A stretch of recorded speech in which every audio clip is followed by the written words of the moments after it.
தமிழ் கொடியை. ஒரு குரல் முழங்கியது சமூக நீதியை. ஒரு கையெழுத்து மாற்றியது தமிழ் நிலத்தை.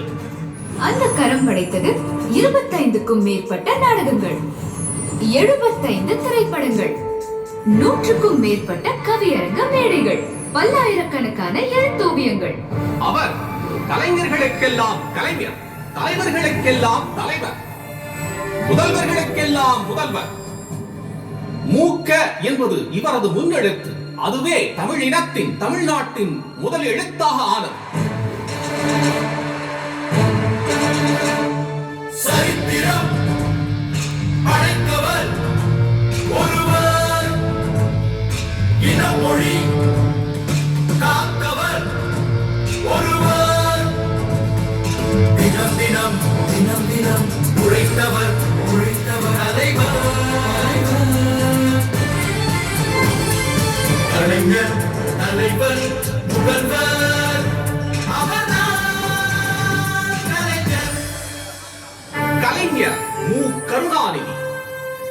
கலையும் அரசியலும். தஞ்சை தரணியில் திருக்குவளை எனும் சிற்றூரில் அஞ்சுகம் அம்மையாருக்கும் முத்துவேலருக்கும் அருமை மகனாக பிறந்தார் மு. கருணாநிதி. திருவாரூரில் பள்ளிப்படிப்பை முடித்த கால்சட்டை பருவத்திலேயே 14 வயதிலேயே இந்திய எதிர்ப்பு போராட்டத்தில் அரசியல் களம் கண்டார். வாருங்கள் எல்லோரும் போருக்கு சென்றிடுவோம், வந்திருக்கும் இந்தி பேயை விரட்டி திருப்பிடுவோம். மாணவரேசன் கையெழுத்து பத்திரிகை நடத்தியதன் மூலமாக பத்திரிகை ஆசிரியர், சிறுவர் சீர்திருத்த சங்கம் ஆரம்பித்ததன் மூலமாக அமைப்பாளர், தமிழ்நாடு மாணவர் மன்றம் தொடங்கியதன் மூலமாக அமைப்பின் தலைவர் என பிரதி தலைவராகவே வளர்ந்தார் கலைஞர். மிகச்சிறு வயதிலேயே கணித தமிழும் புரட்சிகர எண்ணங்களும் கொண்டவராக வளர்ந்தார். பேரறிஞர் அண்ணாவின் திராவிட நாடு இதழில் எழுதினார். முரசொலி இதழை தானே தொடங்கி தனது சிந்தனைகளை வாரி வழங்கினார் கருணாநிதி. சீர்திருத்த நாடகங்களை திருவாரூர் எல்லையை தாண்டி பல பகுதிகளில் அரங்கேற்றினார். நாடகம் அரங்கேறிய ஊர்களில் எல்லாம் திராவிட தீபம் எரியத் தொடங்கியது. புதுச்சேரியில் எதிரிகளால் தாக்கப்பட்டார். கலைஞரின் உறுதியையும் வீரமிக்க வரிகளையும் உணர்ந்த தந்தை பெரியார் அவர்கள் ஈரோட்டுக்கு அழைத்துச் சென்று குடியரசு இதழின் துணை ஆசிரியர் ஆக்கினார். அரசியல் வானிலும் கலையுலகிலும் கலைஞரின் எழுச்சி தொடங்கியது. தனது அரசியல் எண்ணங்களை மக்கள் மத்தியில் விதைப்பதற்கு திரையுலகத்தை சரியான பாதையாக இனம் கண்டார் கலைஞர். மனங்கமழும் தமிழே, மனங்கவரும் தாயே, இன்ப மொழியே, அன்பு விழியே, உயிரான தமிழே, உலகில் உயர்வான மொழியே, உன்னை போற்றி புகழ்வதன்றி வேறுபடி எனக்கிலேயே. கலைஞரின் வசனம் பேசி நடித்த திரையுலக நடிகர்கள் அனைவரும் பிற்காலத்தில் மாபெரும் ஹீரோக்களாக வளர்ந்தார்கள்.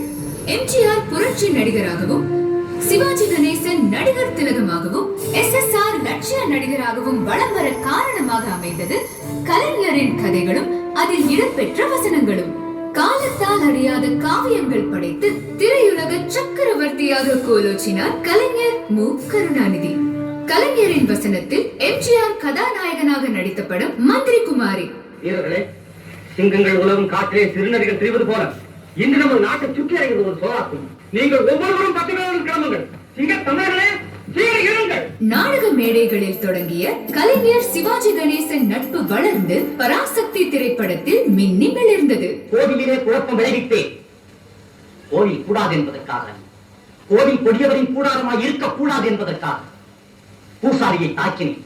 அவன் பக்தன் என்பதற்காக, பக்தி பகல் வேஷமாய் ஆகிவிட்டதை கண்டிப்பதற்காக. சிலப்பதிகார காப்பியத்தை பூம்புகார் எனும் திரைப்படமாக வடித்தார் கலைஞர்.